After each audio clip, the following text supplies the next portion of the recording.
Listo. Hola, muy buenas tardes. ¿Cómo están todos ustedes? Espero que todo muy bien. Ya es inicio de año. Ya muchos pues están volviendo de vacaciones a, a ya reintegrarse con todo el tema laboral. Algunos siguen en vacaciones. Y pues yo creo que esta es una excelente oportunidad para comenzar a planear como todo el tema financiero. Se hizo ya el cierre del 2020 y hay que entender un poco lo que pasó en 2020 en la economía a nivel mundial, un poco también lo que va a pasar de aquí en adelante con nuestra economía futuro y cuáles son como esas perspectivas y esas cosas que podemos hacer. Así que qué bueno que podamos empezar a toda la parte del 2021 con el bolsillo contento, y eso es lo que vamos a hablar el día de hoy. Comienza el 2021 con el bolsillo contento, ese es el tema de hoy.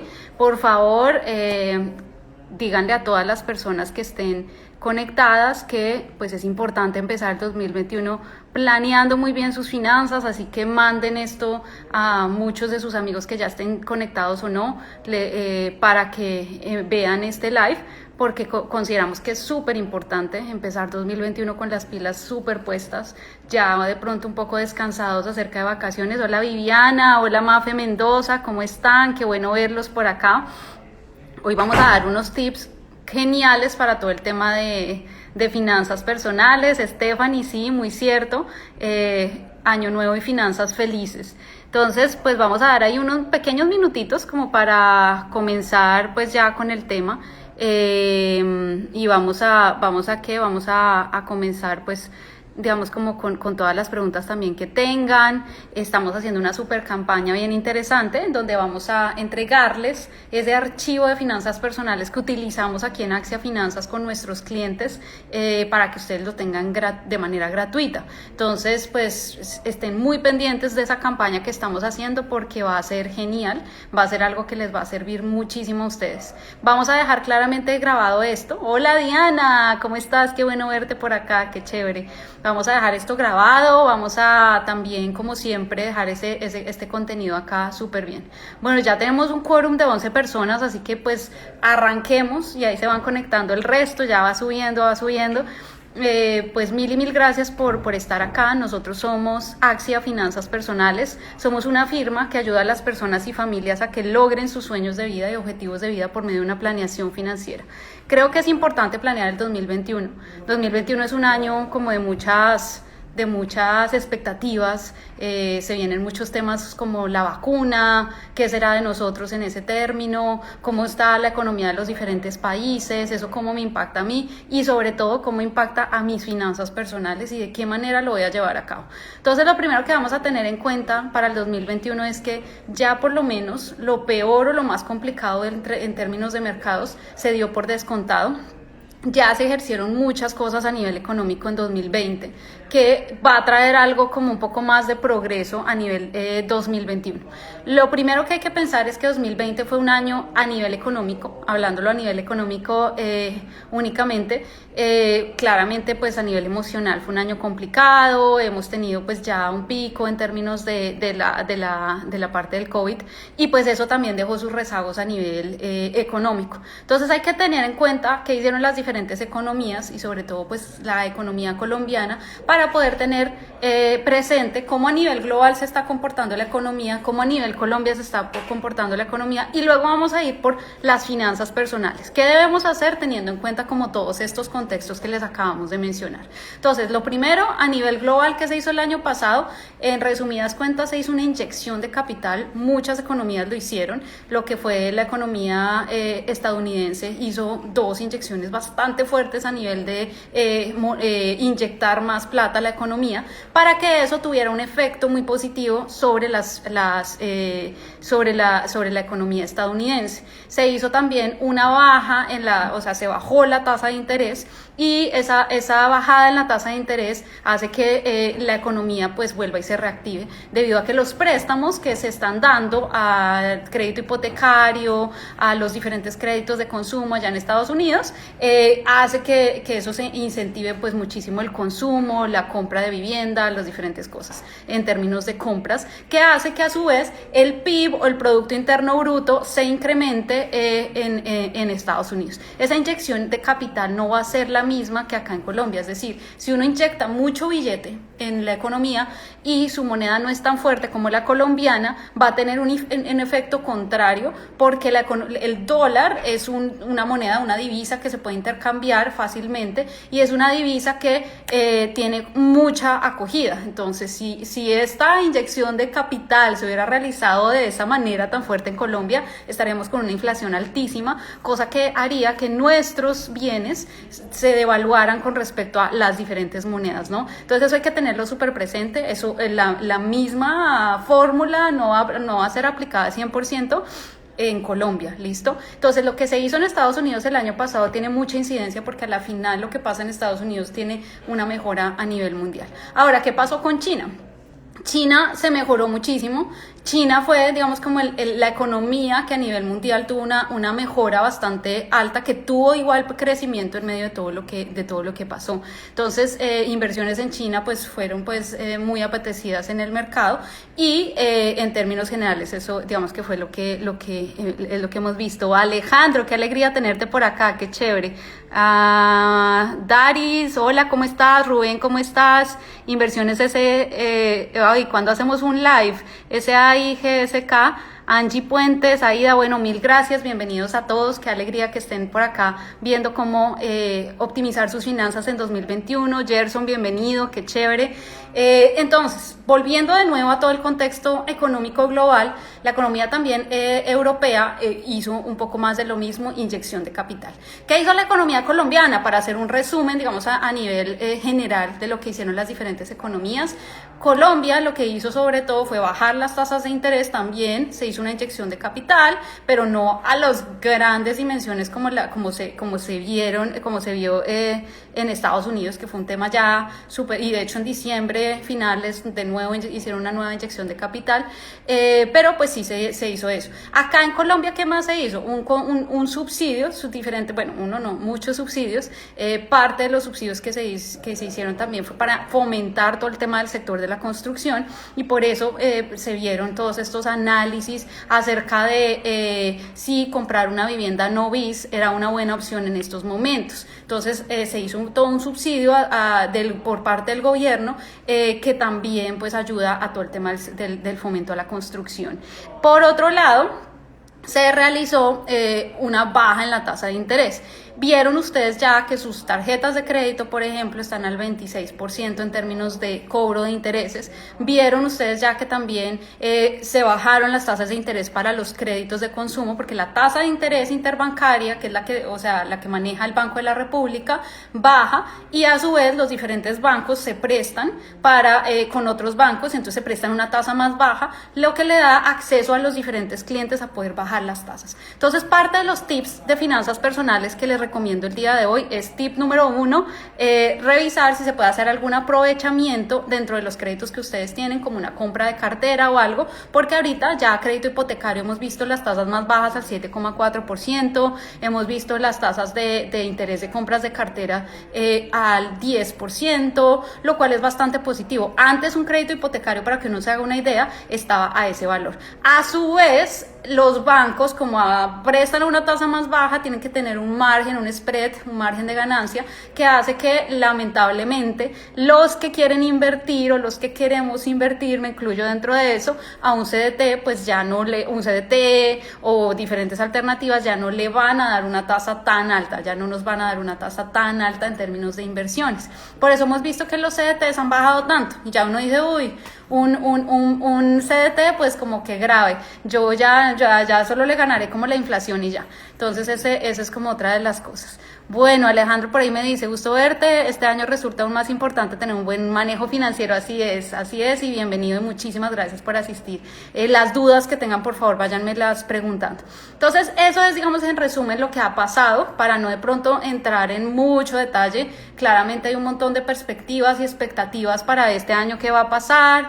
De hecho, para finales de año, y así cerramos todo el tema de mercados globales, para finales de año, del año pasado, particularmente el 7 de noviembre, se anunció todo este tema de la vacuna. Entonces salió Moderna, bueno, Pfizer y todos anunciando que la vacuna se iba a dar y que tenían ya un 95% de éxito, lo cual eso pues hizo que a nivel económico los mercados generaran una mayor confianza y se dispararan. Por eso vieron la bolsa, por eso y por la inyección de capital y por los incentivos que han brindado las diferentes economías, han visto que las acciones han subido. Si ustedes ven la acción de Apple, Amazon, Twilio, Facebook, la parte de tecnología también pues se repuntó bastante, también porque todos nos tornamos a un tema digital, pero también porque los inversionistas recobran esa confianza cuando hay una vacuna. Entonces ya dicen, hay una vacuna, quiere decir que hay una esperanza, y esto hace que los mercados se repunten y pues los inversionistas se vuelvan más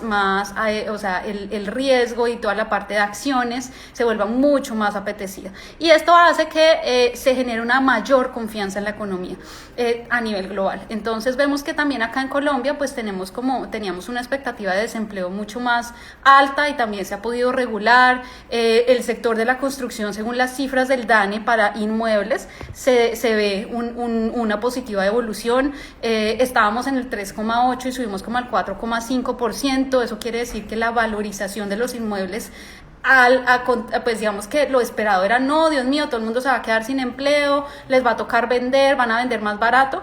Pues digamos que uno sí puede generar ese aprovechamiento, porque efectivamente el desempleo en algún momento subió, pero lo que hizo el gobierno para incentivos de vivienda no bis, el subsidio que ya tenía con el plan Semilleros y como un plan de Mi Casa Ya para personas de recursos medios bajos, pudieran generar mejor confianza, pues eso también se vio que en el sector de la construcción y la economía se empezó como a repuntar, y por esa razón el DANE cierra 2020 con una cifra impresionante para todos, porque nosotros tal vez esperábamos que al contrario finca raíz se fuera a desvalorizar, iba hacia la baja. Ustedes pueden googlear IVP, índice de valorización predial en el DANE, y eso les muestra el promedio de las casas, cómo han sido, el porcentaje en Colombia, el resumen. Y lo que les puede evidenciar es que esto ha tenido como un comportamiento un poco más hacia la baja.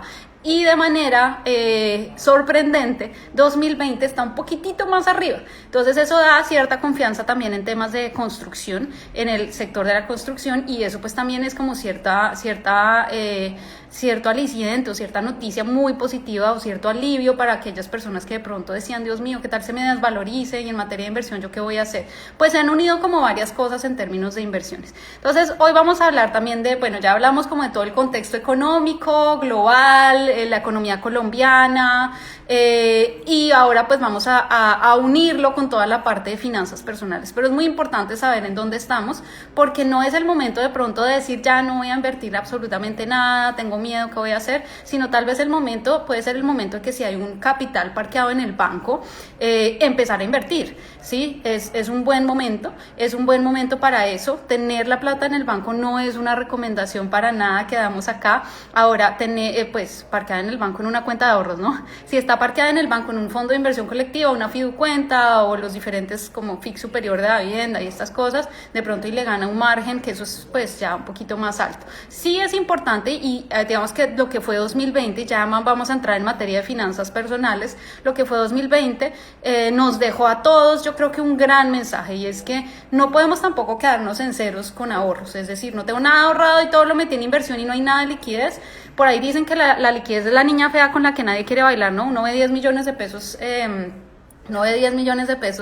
el banco y dice, uy, ¿en qué me los gasto? Uy, pero recuerden que la liquidez es importante, y el mensaje más importante que nos da esta pandemia es hay que tener liquidez, hay que tener un fondo de emergencia, hay que tener algo que nos ayude muchísimo como con toda esta parte. Recuerden que si tienen dudas vayan preguntándome, hoy vamos a hablar de cómo tener el bolsillo de pronto un poco más, cómo empezar estoy leyendo acá el título exacto que es comienza el 2021 con el bolsillo contento, entonces vamos a hablar de toda esa parte.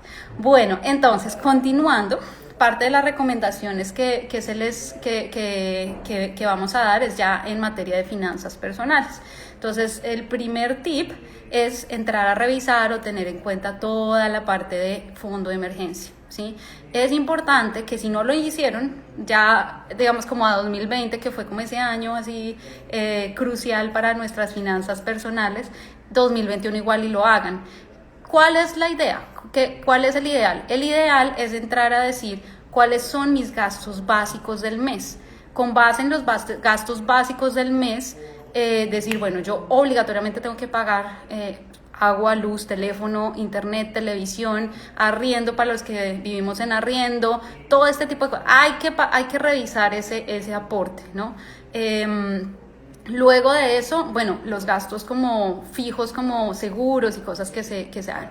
Se hace esa suma. Ahora, hay que tener muy en cuenta, y eso también es otro tema que vamos a hablar, toda la parte de gastos anuales. Muchas veces no tenemos en cuenta esos gastos anuales, pero hay cosas que son obligatorias. Los impuestos, el seguro del carro, el SOAT, todas estas cosas también hay que meterlas dentro de ese fondo de emergencia. Entonces, para la primera parte mensual se hace el cálculo y ustedes se hacen una idea en su trabajo, con los colegas, con todo, de cuánto duraría uno más o menos sin trabajo para reintegrarse, digamos, como a un nuevo trabajo, y con base en eso hacen su fondo de emergencia. Vamos a poner un ejemplo. Un médico que es radiólogo. Los médicos radiólogos tienen un tiempo de más o menos un mes de fondo de emergencia. Entonces se hace la cuenta de sus gastos básicos y con base en eso se tiene un mes. Ahora, una cosa muy diferente, un publicista, de pronto que tenga un cargo alto, que sea un vicepresidente creativo de una agencia de publicidad, pues de pronto para reintegrarse al trabajo va a ser algo así como 12 meses, me han dicho 6 meses, entre 6 y 12 meses como para encontrar un nuevo trabajo. Entonces esta persona debe multiplicar eso por 6, ¿listo? Multiplica por 6 meses. Ahora, ¿qué va a pasar? ¿Cuál es el segundo paso? El segundo paso es tener en cuenta esos anuales e incluirlos dentro de la ecuación, es decir, el seguro de vida, el seguro del carro, el impuesto, todo este tipo de cosas que son anuales hay que meterlos. Entonces eso les da un número, ¿no? Entonces me dice, por poner cualquier ejemplo, mis gastos básicos mensuales me da 1.000.000 de pesos. Sí o sí tengo que gastar 1.000.000 de pesos. Entonces multiplicado por 6 millones de pesos más SOAT, impuestos, tal. Entonces, ¿cuánto me da? 8 millones de pesos. Entonces, eso es lo mínimo que deberían tener como fondo de emergencia. Entonces, ese es el primer tip. Tener a la mano toda la parte de fondo de emergencia. Eso fue de lo que más la pandemia nos dejó como de enseñanza. La pandemia nos deja de enseñanza que podemos vivir con menos, ¿no? Muchos de nosotros tuvimos que volcarnos a toda la parte digital, virtual, y entonces, no digital, sino virtual es la palabra. Entonces, de ahí tenemos que tener muy claro que tal vez podemos vivir con menos, ¿no? O sea, ya no tenemos que gastar entretenimiento tanto, ropa tanto, bueno, un montón de cosas, y a esto pues también nos deja como con esa enseñanza de que podemos ser bastante básicos, y que tenemos una capacidad para ahorrar de pronto mayor a la que estábamos esperando antes. Entonces, ese es el segundo tip, entrar a revisar toda la parte de cuáles fueron esos gastos que se bajaron y ponerse esa meta de continuar con esos gastos de bajadas. Andrés, bueno, claro que sí, con gusto. Este fondo de emergencia debe estar líquido o puede estar en fondo mientras se usa. Bueno, debe estar líquido, pero hay fondos de inversión colectiva que son abiertos sin pacto de permanencia. Quiere decir que tú lo puedes dejar ahí y lo puedes sacar fácilmente, o sea, lo puedes trasladar. Lo que es la vivienda, Bancolombia, Bogotá, Banco de Bogotá, Itaú, Bancolombia, ¿qué más? Escandia, tienen fondos de inversión colectiva abiertos sin pacto de permanencia. Entonces tú puedes dejarlo ahí y ahí en promedio están rentando entre el 3 y el 4,5% anual. Entonces te deja una rentabilidad más alta que tu cuenta de ahorros y te ayuda a que tú tengas lo tengas líquido, listo, lo tengas a la vista. Bueno, número 2, entonces estábamos en todos esos gastos que pudimos bajar, pues qué chévere mantenerlos de esa manera, o sea, qué bueno, pues ya sí, si uno vuelve a la oficina, pues seguramente le va a tocar gastar almuercito o se lleva uno la coquita al almuerzo. De pronto eso fue esas fueron las enseñanzas que nos deja esa pandemia, y es que podemos vivir con menos. Con gusto, Andrés. Muchas gracias por participar, y si tienen dudas ya saben que me pueden preguntar. Estamos hablando de finanzas personales en 2021 y cómo de pronto empezar como con una muy buena energía para esto. Lo tercero es entrar a tener en cuenta toda la parte del presupuesto, o sea, llevar un presupuesto mensual les va a permitir a ustedes monitorear.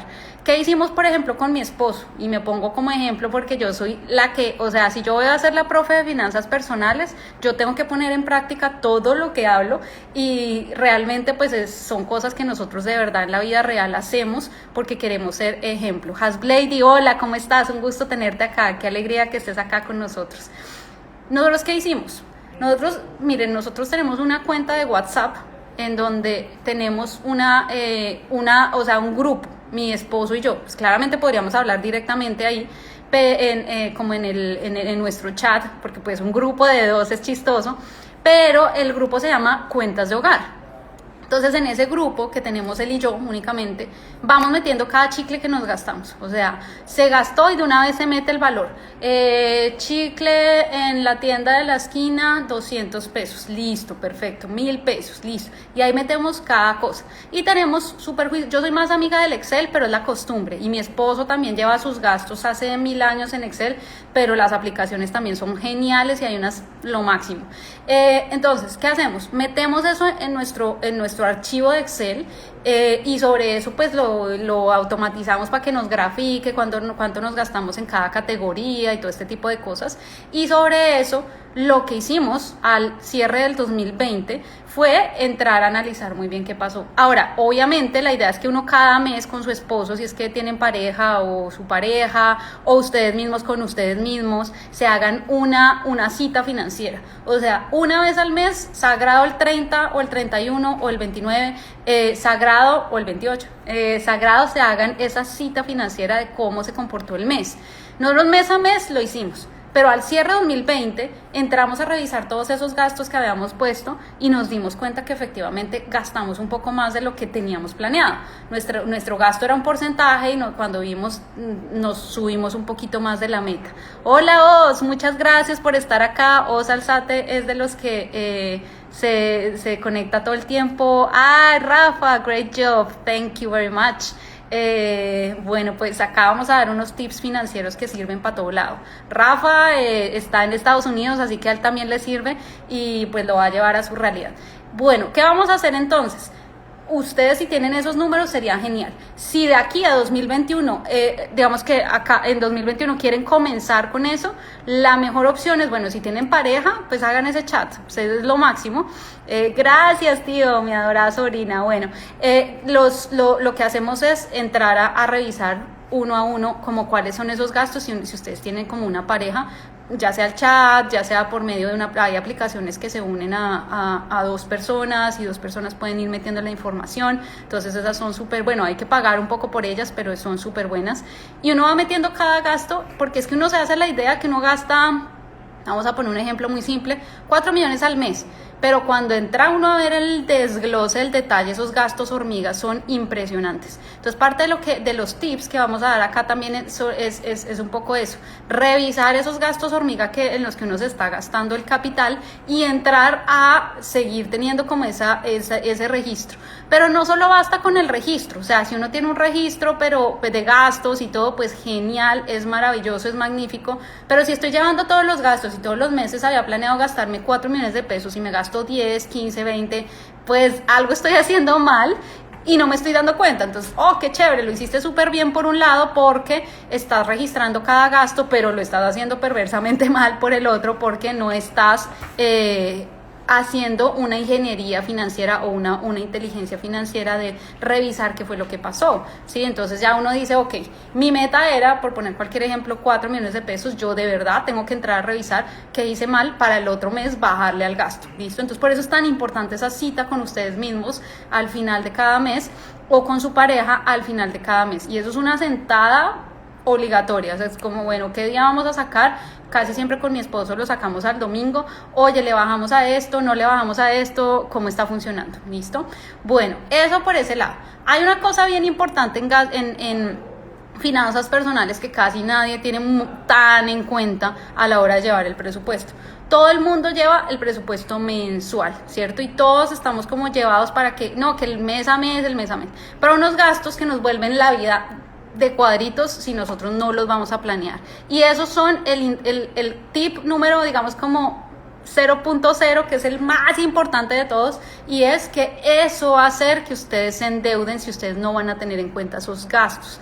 Entonces, vamos a ver, por ejemplo, gastos anuales como impuestos, ya habíamos hablado un poco de eso, seguros, viajes es como la cuenta que más, y si a la final ya estás vacunado a fin de año, a mitad de año, pues vas a poder viajar en teoría, y si todos a la final estamos vacunados, pues vamos a poder viajar de nuevo. ¿Y qué pasa si me quiero ir a Tailandia con 30 millones de pesos para invitar a mi papá, mi mamá y mi hermana, y me termino endeudando a la tarjeta de crédito? Entonces, por eso es tan importante pensar en cuáles son los gastos anuales. Entonces, vamos a definirlos primero y luego les vamos a dar tips para tener en cuenta en gastos anuales 2021. Hola, Dana, qué alegría verte por acá.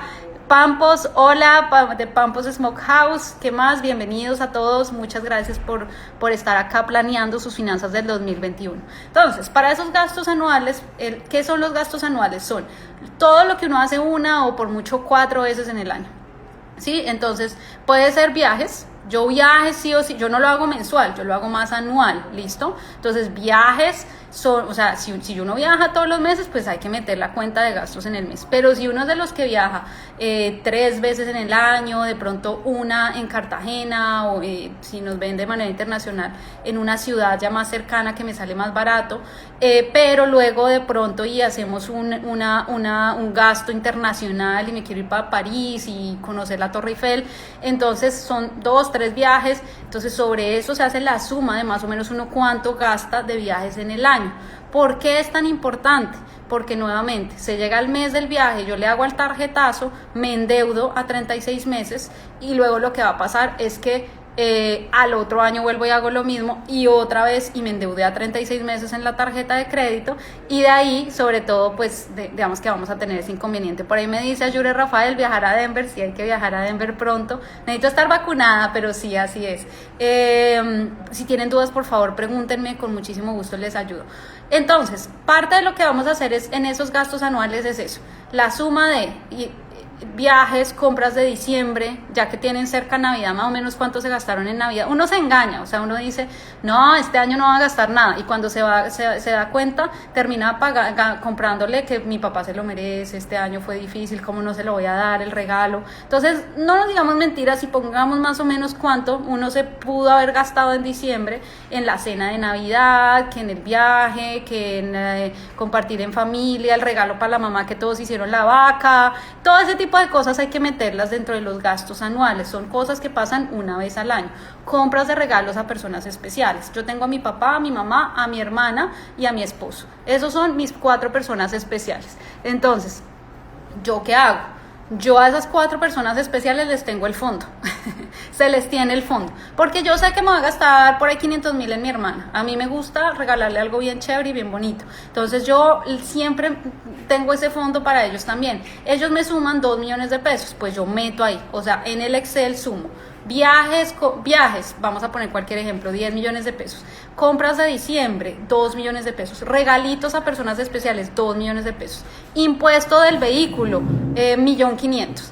Y SOAT, 300,000. Seguro de vehículo, 1.600.000. ¿Qué más es de manera anual? Todo lo que es todo este tema de asociaciones, sociedades de, no sé, la Sociedad Colombiana de Radiólogos, todas esas cosas, hay que meterlas dentro de la ecuación. Eso me da una suma, yo sumo esos gastos anuales de manera aparte, y yo tengo que mirar si yo soy una empleada que trabaja en un banco, en una entidad que me da una prima, un bono, una prima legal. yo voy a registrar eso como mi ingreso anual. Pero si no, si yo soy independiente, yo voy a coger esa suma total y la divido en 12, ¿sí? Entonces, los que son independientes cogen la suma total y la dividen en 12. ¿Por qué? Porque los independientes no reciben ingresos anuales. Eso que da dividido en 12 es lo que hay que ahorrar todos los meses para esos gastos anuales. Hay que hacerlo sí o sí. No, eso va a permitir que ustedes tengan una bolsita aparte, ojalá en un fondo de inversión colectiva aparte, en donde ustedes hacen como una inyección a esa parte, a esa plata, y entran a salir de eso. Bueno, eso es por ese lado. Por el otro lado, lo que hacemos es entrar a revisar si soy empleada. Si yo, Laura Correa, hoy soy empleada de un banco que me paga la prima en junio y en diciembre, yo la cuento. Entonces, ¿cuánto me suma mis gastos anuales? Vamos a poner cualquier ejemplo. Viajes nada más ya son 10 millones, más bueno, todo el resto de las cosas, 15, 20 millones de pesos. Listo, me dio 24 para cerrar la cifra. 24 millones de pesos. Pero el empleador, yo soy una empleada que se gana 7 millones de pesos, el empleador únicamente me va a pagar 3.500.000 en junio y 3.500.000 en diciembre, ¿sí?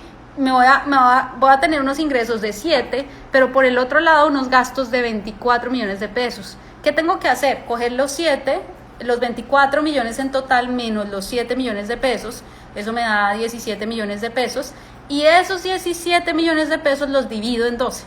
Y eso es la suma de lo que yo tengo que ahorrar todos los meses. Si por el contrario yo recibo un super bono, que este super bono me da 20 millones de pesos, entonces yo tengo 27 millones de pesos, ¿no? Entonces sobre esos 27 ya tengo cubiertos los gastos anuales. Entonces, ¿cuál es la recomendación ahí? Esa bolsita de lo que me van a dar de ingresos anuales en junio, en diciembre, más el bono, más todo, lo voy a mandar a un fondo de inversión colectiva. Y cada vez que me toque un gasto anual, lo saco de ahí. Y cada vez que me ingrese algo, lo meto ahí de ingresos anuales.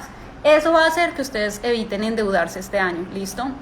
Esa, digamos que yo creo que ha sido la causa que yo he visto más fácil de que la gente se va endeudando.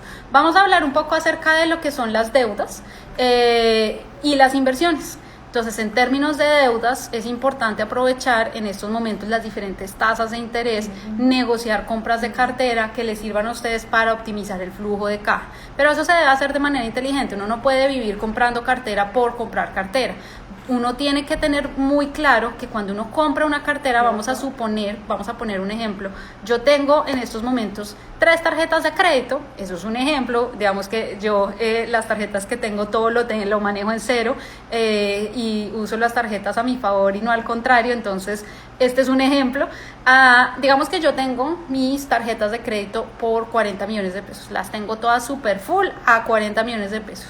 Y por el otro lado, y al plazo de 36 meses, por el otro lado me ofrecen una compra de cartera. ¿Cómo voy a saber si la tomo o no la tomo?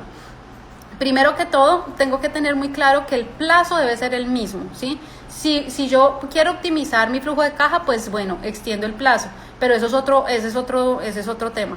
Si yo quiero optimizar adecuadamente y tengo la plata para pagar la cuota del mes de las tarjetas de crédito, yo hago una compra de cartera de otros bancos, de otro banco, que me lo compre a una tasa más baja.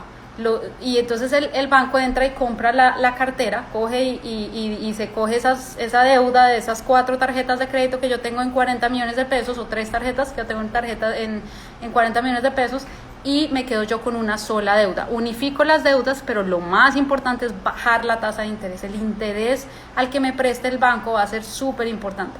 Pero ¿qué hay si ese libre destino que me compró las tarjetas se extendió a 10 años? Termino yo magnífico, pago una cuota bajitita y cuando me doy cuenta pagué más intereses. ¿Por qué? Porque el plazo también influye. Entonces eso también es muy importante evaluarlo. No, lo mejor que puedo hacer es, si todas las tengo a 36 meses, poner el plazo a 36 meses, esa es la forma, y le bajo el interés, pago menos intereses, tengo una cuota un poquito más bajita y voy a optimizar todo este tema. Ahora bien, si soy la típica que ahorita de repente al final del mes me está faltando plata y necesito optimizar, este es el momento también, pero entonces ahí sí toca extender un poquito el plazo, esa parte sí pues sacrifica uno unas por otras, pero pues hay que entrar a revisar. Ahora, para aquellos que quieren invertir Esto es súper importante también porque muchas personas nos buscan para toda la parte de inversiones, de qué hacer, de qué es importante, de qué vale la pena tener en cuenta en materia de inversiones.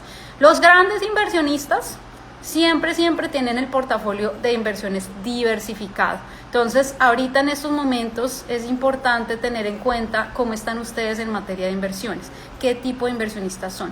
Pero sobre todo recuerden siempre tener muy claro, y eso sí es ya para todas las áreas de las finanzas, sus objetivos muy claros. Yo creo que también antes de hablar del tema de inversiones, que el tema de inversiones va aliado a toda la parte de objetivos, yo creo que diciembre 31 del 2020 debió haberse sentado a hacer la lista de las uvitas, pero entonces a lo de la lista de las uvitas, si ustedes la tienen en su celular, pónganle un plazo, ¿sí? O sea, si mi meta financiera no digamos que no meta como, no sé, adelgazar, bajar de peso, esas son otros lives en otras cuentas. En este caso es un poco más financiero. Mi meta es comprarme un Mac.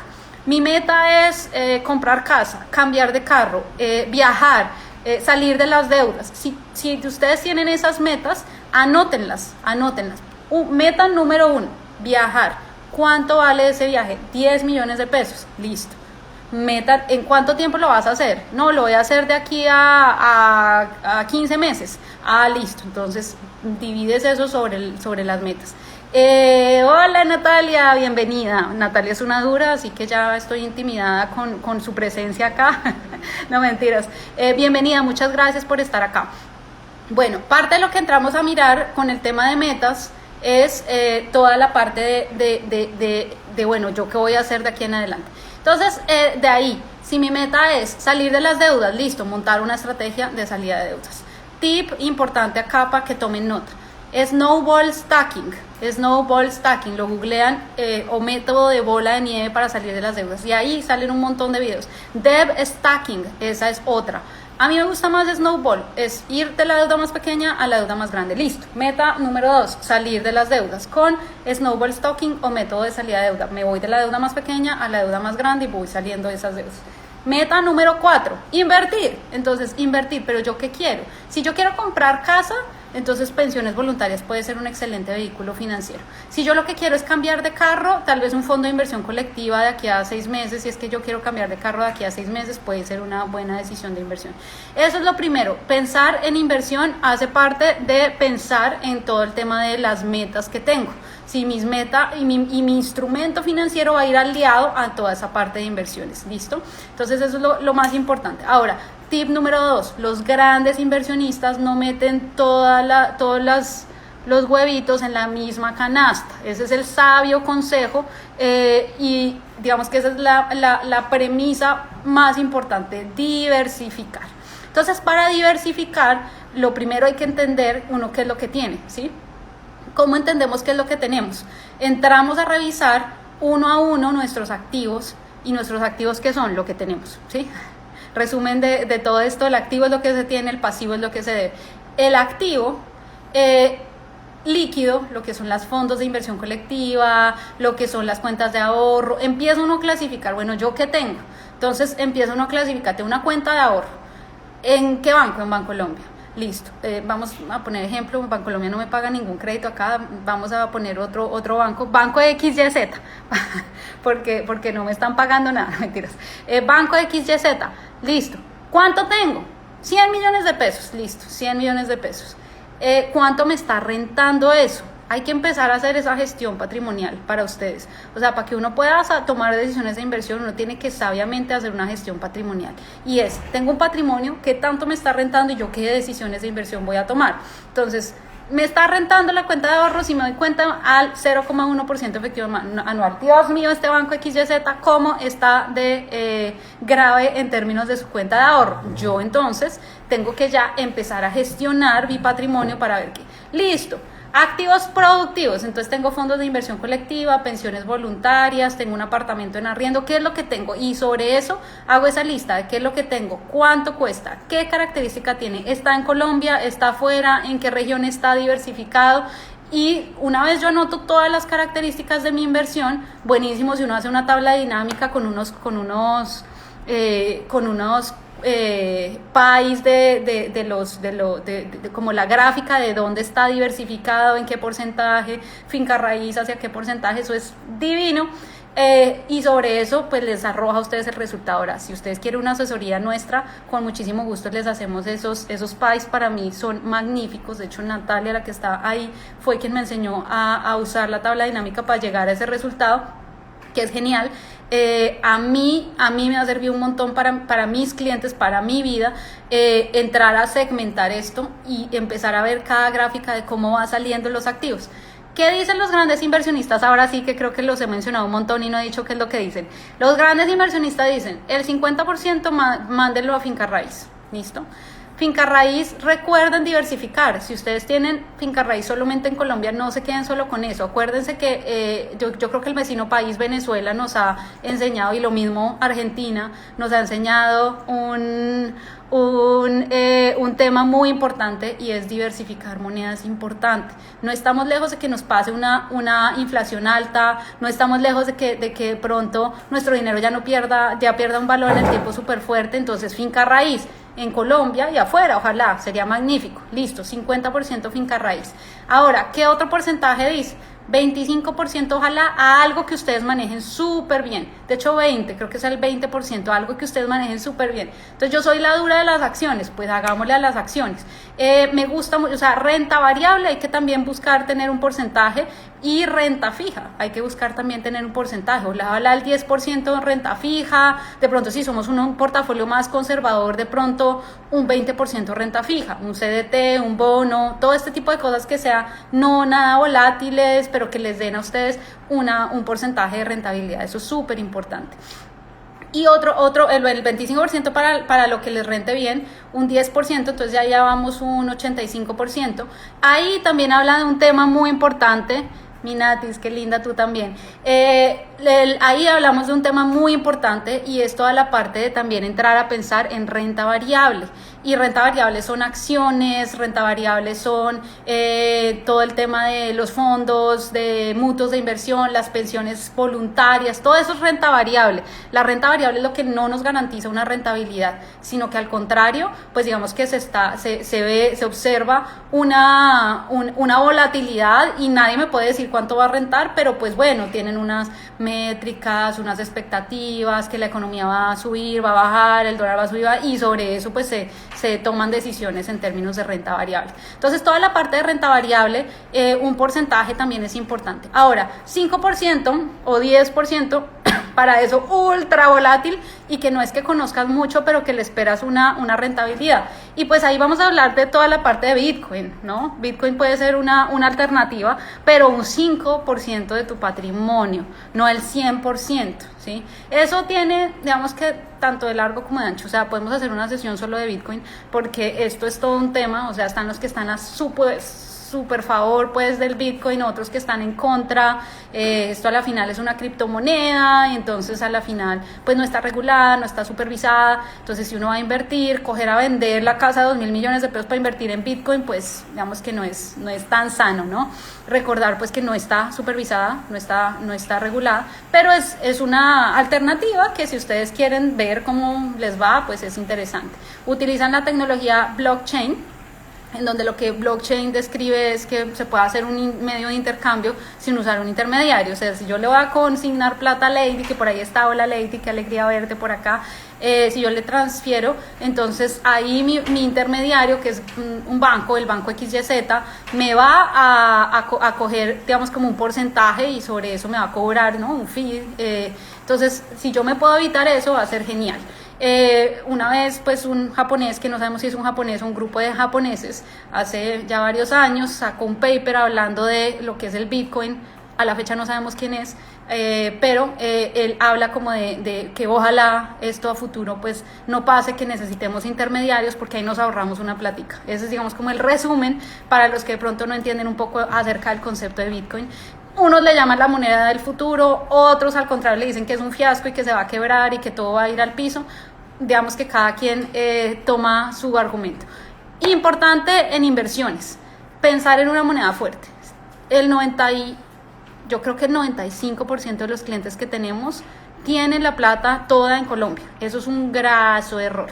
Eso es muy importante tener en cuenta, porque si todo está en Colombia, voy a ponerles el caso de una cliente mía, que ella está en Venezuela, y bueno, varios clientes míos, yo tengo muchos clientes venezolanos que los trasladaron por una multinacional. Una de ellas me decía, haga de cuenta que yo tenía una casita en San José de Bavaria, avaluada por 1.500 millones de pesos colombianos, que los que estamos en Colombia sabemos que ese valor es un valor alto.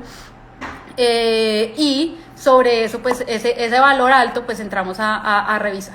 Entonces ahí, digamos que parte de lo que entramos a ver es que ella si se trae la plata, si vende el inmueble allá y trae la plata acá a Colombia, únicamente va a tener 150 millones, o sea, el 10% de su dinero lo va a tener.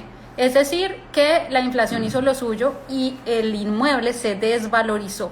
Entonces, si nosotros nos pasa algo parecido a lo que está pasando en Venezuela, el riesgo de tener toda la plata acá concentrada en Colombia va a ser muy alto. Las personas que de pronto tenían diversificación en moneda fueron quienes evolucionaron muchísimo más con respecto a todo este tema en términos de inversiones. Entonces, importante diversificar. Por ahí nos preguntan qué Forex. Bueno, Forex es también de entenderlo, es también de conocer qué pasa en los sectores de la economía. A la final depende, lo mismo con Bitcoin, hay dos cosas importantes, una cosa importante en Bitcoin que también pasa en Forex. Se están empezando a hacer, bueno, hace rato se están haciendo todo este tema de multiniveles con respecto a eso.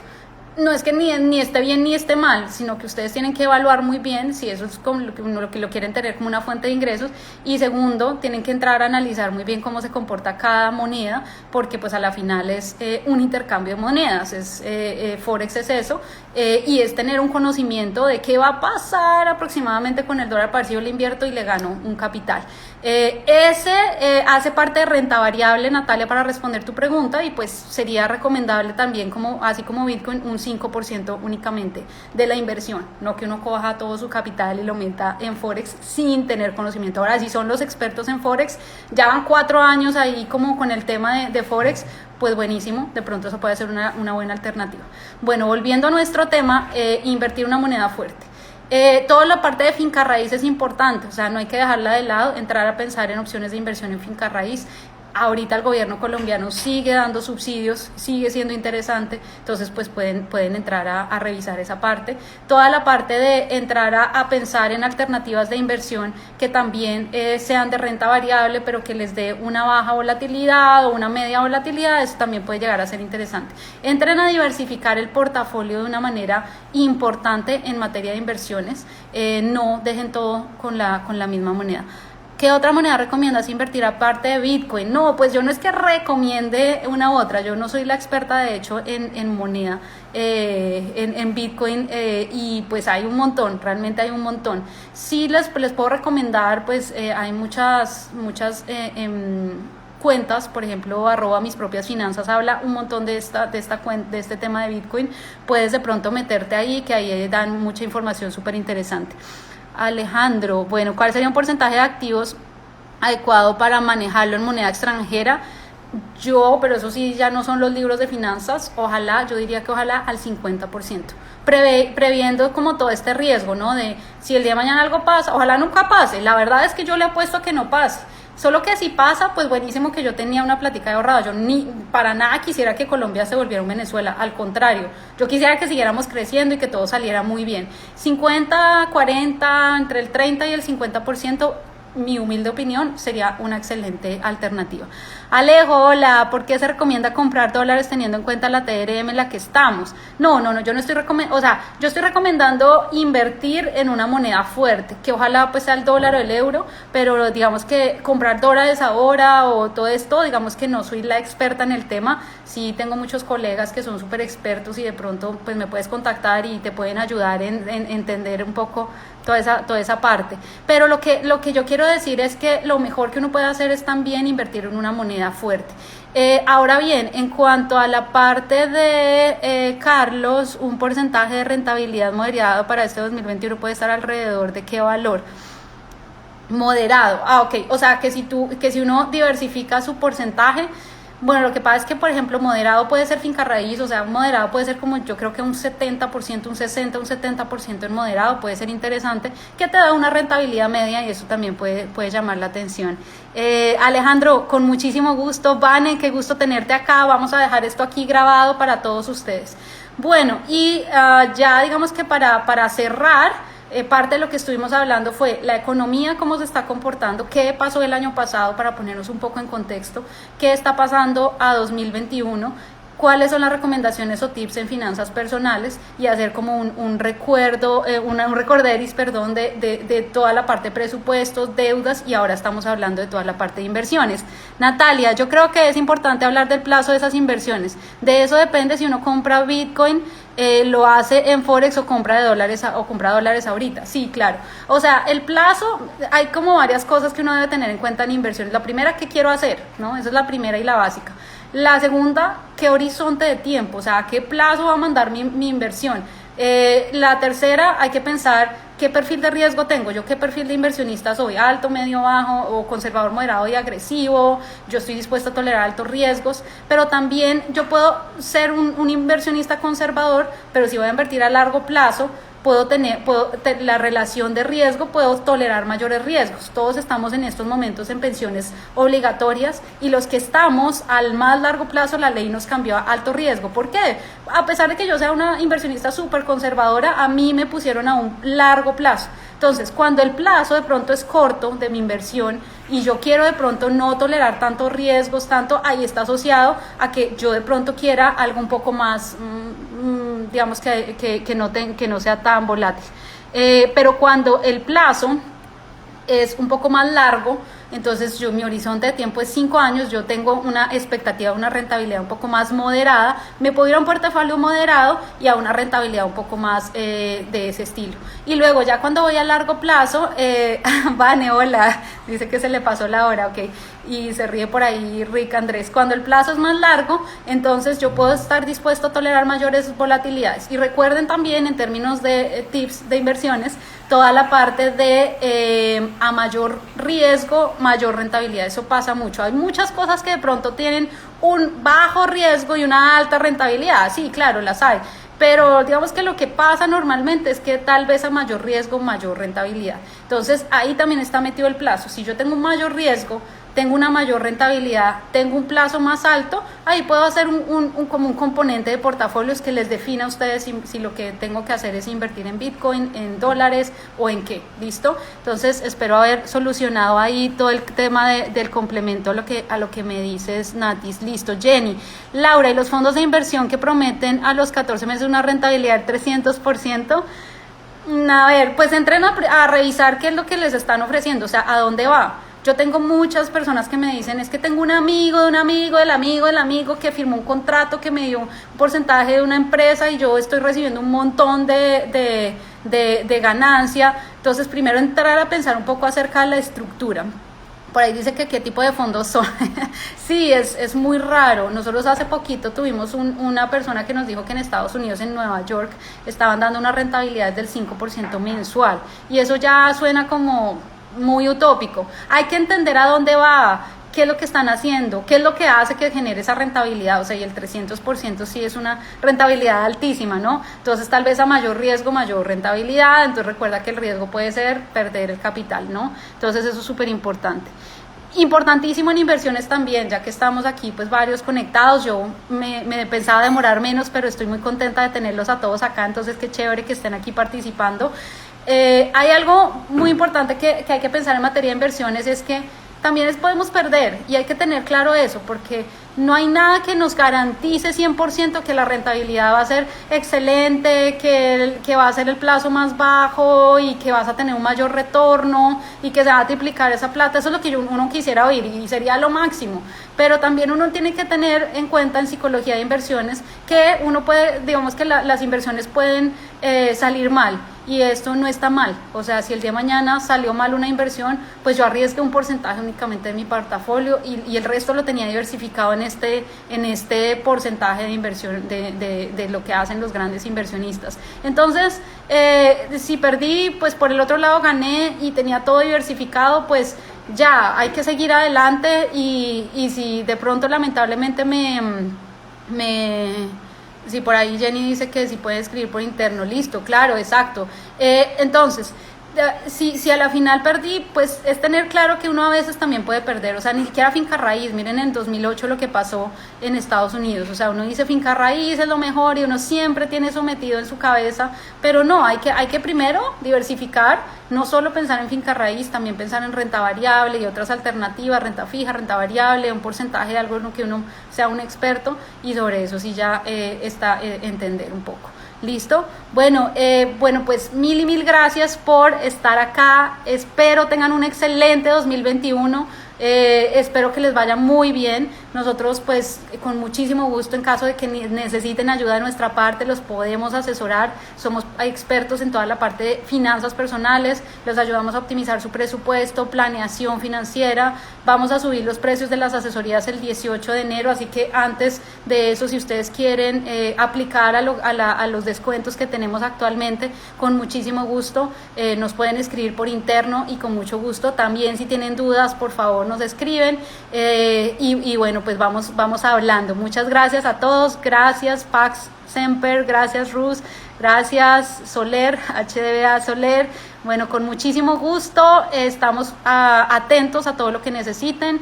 Ya contamos con 7 años de experiencia en toda esta parte de finanzas personales, lo hemos hecho bastante bien, hemos asesorado a muchísimos clientes, muchas familias, y pues si ustedes quieren comenzar con todo este tema de una asesoría en finanzas personales, escríbanos por interno, que con mucho gusto pues de pronto alguno de mis asesores o yo con muchísimo gusto los podemos asesorar. Ahí tenemos los descuentos, sí. Realmente ahorita tenemos un plan que es un plan descubrimiento, que es de 200,000 pesos la consulta. Tenemos también otro plan que es el plan control de 500,000 pesos el trimestre, y el año ya es un poco más alto, depende de tu nivel de ingresos, pues lo podemos revisar. Esos son los descuentos. Ya el 18 de enero vamos a subir esos precios, así que les daríamos exclusividad a todos los que nos escriban y con muchísimo gusto revisamos. Un gran abrazo, un excelente año, que este año sea el año de ustedes. Por favor, tengan en cuenta todos estos tips y compartan a sus amigos. Lo vamos a dejar aquí grabado. Cuídense muchísimo. Los quiero mucho. Un abracito. Chao.